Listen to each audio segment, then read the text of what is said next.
नमस्कार, शंखनाद न्यूज चॅनलच्या बातमीपत्रात आपल्या सगळ्यांचं स्वागत आहे। सुरुवातीला पाहणार आहोत मुख्य बातम्या। काँग्रेस पक्षाचा 138वा स्थापन दिवस 28 डिसेंबर रोजी यावर्षी नागपूरच्या ऐतिहासिक भूमीत महारॅलीने साजरा केला जात आहे। हे तैयार हम महारॅलीमुळे महाराष्ट्रातील काँग्रेस कार्यकर्त्यांमध्ये उत्साह व आनंद आहे। काँग्रेसचे राष्ट्रीय अध्यक्ष मल्लिकार्जुन खरगे, सोनिया गांधी, राहुल गांधी, प्रियंका गांधी, काँग्रेसचे मुख्यमंत्री, प्रदेशाध्यक्ष, विरोधी पक्षनेते, काँग्रेस कार्य समितीचे सदस्य यांच्यासह हजारो पदाधिकारी व लाखो काँग्रेस कार्यकर्ते या रॅलीला उपस्थित राहणार आहेत। नागपुरातील ज्या दिघोरी टोल नाका परिसरातील मैदानात हा मेळावा होत आहे त्याला भारत जोडो मैदान असे नाव दिले असून हे तैयार हम अशी या महारॅलीची संकल्पना असून मेळाव्याची सर्व तयारी झाली आहे, अशी माहिती महाराष्ट्र प्रदेश काँग्रेस कमिटीचे अध्यक्ष नाना पटोले यांनी पत्रपरिषदेत दिली। आम्हा नागपूरकरांसाठी आणि महाराष्ट्रासाठी अभिमानास्पद काँग्रेस हायकमांडच्या वतीनं एक संधी आम्हाला दिलेली आहे। काँग्रेसचं 138 वर्ष पूर्ण करून 139 वर्षामध्ये जे पदार्पण होते आहे त्याचा स्थापना दिवस हा आमच्या नागपूरमध्ये होते आहे, महाराष्ट्रात होते आहे। आणि त्यामुळे संपूर्ण महाराष्ट्रातल्या काँग्रेस कार्यकर्त्यांमध्ये एक उत्साह आहे, एक मोठा आनंद आहे। आणि त्यानिमित्तानं नागपूरमध्ये 28 तारखेला आमचे राष्ट्रीय अध्यक्ष आदरणीय मल्लिकार्जुन खरगे साहेब, आमच्या नेत्या सोनियाजी गांधी, राहुलजी गांधी, प्रियंकाजी गांधी, देशभरातले आमचे मुख्यमंत्री, आमचे LOP प्रदेश, अनेक राज्यातले प्रदेश अध्यक्ष, वर्किंग कमिटीचे सगळे सदस्य या कार्यक्रमाला उपस्थित राहणार आहेत। आणि त्यामुळे भारत जोडो मैदान, ज्या मैदानाला आम्ही नाव दिलेलं आहे, कारण की हा इतिहास नागपूरचा राहिलेला आहे। 1920 मध्ये याच नागपूरच्या भूमीवर असहकार आंदोलन त्यावेळच्या अत्याचारी जुलमी इंग्रज सरकारच्या विरोधात महात्मा गांधींच्या नेतृत्वामध्ये एक अधिवेशन झालं आणि त्याच्यामध्ये असहकाराची घोषणा झाली। आणि तिथूनच पूर्ण देशामध्ये इंग्रजाच्या विरोधातलं वातावरण पसरून 1947 मध्ये इंग्रजाला देश सोडून पळावं लागलं, ही आपल्याला इतिहास सगळ्यांना माहिती आहे। इंदिराजींना राष्ट्रीय अध्यक्ष घोषित करण्याचं काम सुद्धा याच नागपूरच्या भूमीमध्ये त्यावेळेला झालेलं होतं, 1959 मध्ये झालेलं होतं। असा जुना इतिहास या नागपूरच्या भूमीवर काँग्रेसचा राहिलेला आहे। आणि त्याच पद्धतीचं आज देशामध्ये जे सरकार आहे ते रोज लोकशाहीला संपवण्याचं काम करते आहे, संविधानिक व्यवस्था संपवण्याचं काम करते आहे, एक अत्याचारी व्यवस्था पूर्ण देशामध्ये निर्माण करण्याचं काम आज केंद्रातल्या भाजप प्रणित सरकारने केलेलं आहे। आणि नागपूरचं हा जो स्थापना दिवस आम्ही साजरा करायला या ठिकाणी निघालेलो, त्याच्यामध्ये आमचं स्लोगन जे आहे हम तैयार, भ्रष्टाचार मुक्त भारत आम्ही निर्माण करू, आम्ही अत्याचारी व्यवस्थेला या देशातून मुक्त करू, ज्या पद्धतीनं रोजगार मुक्त भारत अशा पद्धतीचा कॉन्सेप्ट केंद्रातल्या सरकारने आणि भाजपने अनेक राज्यातल्या सरकारने केलेला आहे।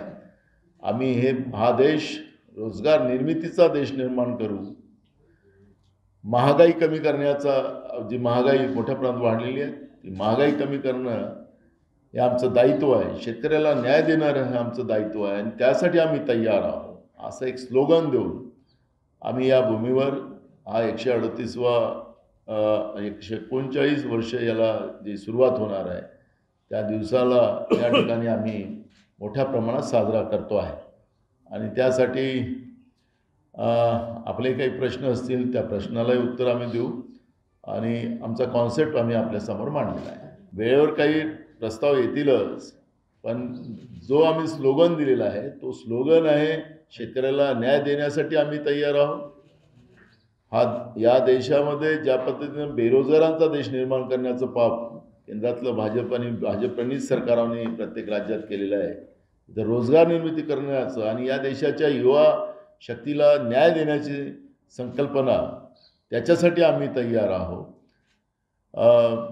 महागाई कमी कशी करता येईल, देशाचं संविधानिक व्यवस्था आणि देशाची लोकशाही कशी वाचवता येईल, त्याच्यासाठी आम्ही तयार आहोत. हा कॉन्सेप्ट हा त्या ठिकाणी आमचा राहणार. मूळ भाग आहे की इंडिया अलायन्स आणि आपल्याला सगळ्या राज्यातले जे पक्ष आहेत त्यांनी, जे भाजप विरोधी आहेत त्यांनी सुरुवातीलाच आपलं क्लिअर स्पष्टता दिलेली आहे की काँग्रेस शिवाय या देशामध्ये ही लढाई सुलभ नाही. आणि त्या दृष्टिकोनातून आमच्यासोबत आलेली सगळी जी पक्ष आहेत ती काही ईडीचा धाक आणून आलेली नाही, CBIचा धाक आणून आणलेली नाही, या पदाचं प्रलोभन देऊन आणलेली नाहीत. या देशाच्या लोकशाहीला वाचवण्यासाठी आणि या देशाला वाचवण्यासाठी ते आमच्यासोबत आलेली आहे. त्यामुळे इंडिया अलायन्सच्या मीटिंगमध्ये नेतृत्वाचा निर्णय जो होईल तो इंडिया अलायन्समध्ये होईल. आणि काँग्रेसचा इतिहास आपल्याला, आम्ही तो जुना इतिहासच नाही जात, आता अलीकडे आपण पाहिलं आमच्या नेत्या सोनिया गांधीजीला एकदा नाही तर दोनदा या देशाच्या लोकांनी मॅन्डेट दिला, ते प्रधानमंत्री होऊ शकले असत्या. पण ज्या पद्धतीने विरोधकांच्याही भावना की देश तुटेल, हे होईल, विदेशी महिला बनेल, अशा पद्धतीचं जे काही वातावरण या देशात निर्माण करण्याचं पाप त्या काळामध्ये केलं गेलं होतं. विरोधकांचाही आवाज, कारण की लोकशाहीमध्ये दोन्ही ज्या भूमिका असतात, सत्ता आणि विपक्ष, त्याला मानणारं, लोकशाही मानणारा काँग्रेस पक्ष आहे. आणि एकदा नाही दोनदा आमच्या नेत्या सोनियाजी गांधीला प्रधानमंत्री बनवण्याचा मॅन्डेट या देशाच्या जनतेने दिला असताना सुद्धा देशाच्या एकतेसाठी, एकात्मतेसाठी त्यागाची भावना सुद्धा घेण्याचं काम काँग्रेस नेतृत्वाने केलेलं आहे, म्हणजे अलीकडे सांगत आहे. त्यामुळे देश वाचवण्यासाठी, देशाची लोकशाही आणि संविधान वाचवण्यासाठी काँग्रेस नेतृत्व पुढे आलेलं आहे. त्याच्यामुळे जे काही इंडिया अलायन्समध्ये जे निर्णय होतील ते निश्चितपणे मान्य होईल. आम्हाला एक गोष्ट कळतं की 2018 आम्ही छत्तीसगड जिंकलो, मध्य प्रदेश जिंकलो आणि राजस्थान जिंकलो. 6 महिन्यानंतर लोकसभेच्या निवडणुका, त्याच्यात आम्हाला 2च खासदार या तिन्ही राज्यात आले. आता काल परवा पण आता कालच एक रिपोर्ट आला. त्यामुळे या सगळ्या राज्यामध्ये आता काँग्रेस जिंकणार, महाराष्ट्रात जिंकणार. त्यामुळे EVM मशीन हा लोकांमध्ये त्याचा जो संशय निर्माण झालेला आहे, त्या संशयाच्या बद्दलची चर्चा सुरू आहे की मशीनमध्ये गडबड आहे का, लोकांचं आहे. तर लोकशाहीमध्ये जो माझा फंडामेंटल राईट्स आहे, माझं व्यक्ती स्वातंत्र्याचा अधिकार आहे, त्या अधिकारामध्ये मला वाटतं की मला याला मत मारायचं आणि माझं मत त्याला जाते आहे, हा जो अविश्वास त्याच्यामध्ये निर्माण होतो आहे. तर त्याच्यामध्ये निवडणूक आयोगाने बॅलेटवर मतदान घेतलं पाहिजे, कारण की लोकशाहीचा हा पर्व आहे. आणि माझ्या व्यक्ती स्वातंत्र्याला मला कुठेतरी अडचण निर्माण होते, घाला होत आहे, असं जेव्हा मला संशय निर्माण होत आहे, तर त्याच्यामध्ये निवडणूक आयोगानं त्या पद्धतीची भूमिका घेतली पाहिजे, अशा पद्धतीचा प्रयत्न इंडिया अलायन्समध्ये झालेला आहे. त्याच्यामुळे जनतेची भूमिका आम्ही लोकांनी मांडलेली आहे. त्याच्यामुळे आखरी नरेंद्र मोदीजी जेव्हा गुजरातचे मुख्यमंत्री होते त्यावेळेस हेच सांगत होते कि दुनिया के सब देशों में बहनों भाइयों मशीन की जगह बैलेट आ गया, हिंदुस्तान में क्यों नहीं, यही नरेंद्र मोदी जी कहते थे. अब जनभावना है तो जनभावना के आधार पर बैलेट पे करना चाहिए, यही भूमिका है. लेकिन कांग्रेस ये लोकशाही का पर्व जो है उसको हम एकदम क्लियरिटी से लोक भावना को समझकर सत्ता में बैठे हुए लोगों ने उस तरह का निर्णय लेना चाहिए, ये भूमिका है. अब वो उनको तो जनता की आवाज़ नहीं, मन की बात बताना है खुद के. तो वो बात को हम क्लियर करना चाहते हैं, उसमें मशीन और उसका डिस्कशन का विषय आज नहीं है। सर, ये लड़ाई दो आइडियोलॉजीज के बीच में है अभी।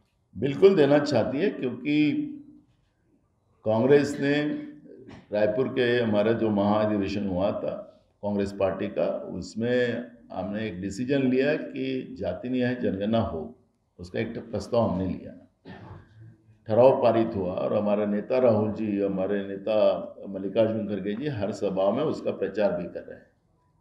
लेकिन तुम जिस तरफ आपकी उंगली है, आपका इशारा है, वो लोग कहते हैं कि जाति न्याय जनगणना नहीं होने देंगे, तो आइडियोलॉजी का फर्क आ गया। हमारी आइडियोलॉजी यह है कि जाति न्याय जनगणना हो तो जो आज आरक्षण का, जो महाराष्ट्र, जिस शाहू महाराज जी ने आरक्षण की व्यवस्था इस देश में निर्माण की, उसी महाराष्ट्र को जलता हुआ हम सब लोग देख रहे हैं।